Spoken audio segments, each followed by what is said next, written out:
Как нервная система влияет на аппетит, а вернее, какая здесь взаимосвязь? Аппетит – это не только желание поесть, а сложная работа мозга, нервной системы, гормонов и желудочно-кишечного тракта. Любое нарушение этих механизмов может привести к отказу от еды у ребенка. Всем добрый день!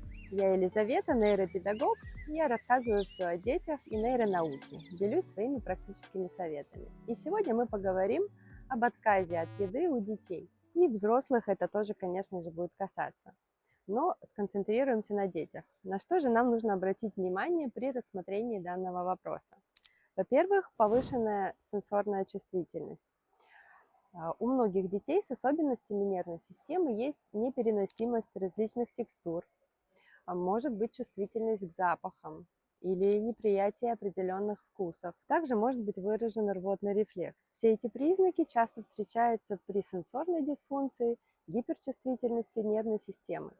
Ребенок может не есть не потому, что он не хочет, а потому что еда вызывает сенсорный дискомфорт. Также мы можем говорить о повышенной тревожности. Тревога влияет на кишечник и снижает аппетит. Стресс резко угнетает центры голода в мозге. У тревожных детей часто наблюдаются такие проявления, как ком в горле, тошнота, могут быть спазмы желудка и отказ от новой еды. При функциональных или органических неврологических нарушениях может быть отсутствие чувства голода, может быть наступать очень быстро чувство насыщения, либо полностью отсутствовать интерес к еде. И, конечно же, мы можем говорить о нарушениях жевания и глотания. При некоторых неврологических состояниях бывают сложности с координацией жевания, проглатыванием и повышенная утомляемость при еде. Что это значит? Это значит, что все вышеперечисленные симптомы и факторы очень сильно истощают нервную систему. Это может встречаться при мышечной гипотонии у ребенка, при проявлениях ДЦП и задержках моторного развития. В последствиях травм или это могут быть перенесенные очень тяжелые заболевания. Ребенок, он избегает еды, потому что этот процесс для него физически труден. Побочные эффекты лекарств также влияют на аппетит. Некоторые препараты, используемые в частности в неврологии, уменьшают аппетит. Это стимуляторы внимания, некоторые противосудорожные препараты и препараты, которые якобы помогают нам от СДВГ, и, конечно же, антидепрессанты. Конечно, очень важно обратить на такой аспект, как нарушение ритмов бодрствования и сна. То есть это либо хронический недосып, либо нарушенный ритм режима дня, и, конечно же, это все равняется нарушенный аппетит.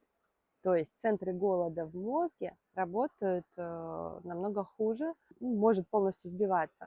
Недостаток физических нагрузок и прогулок напрямую влияет на аппетит и на способность ребенка учиться. Это связано с физиологией мозга, обменом веществ и, естественно, эмоциональным состоянием.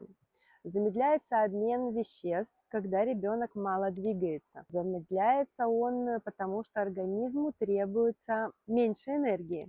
Мозг снижает чувство голода, и аппетит снижается. То есть для детей движение – это главный стимулятор аппетита. После бега, ходьбы, игр на улице организм сам просит еду.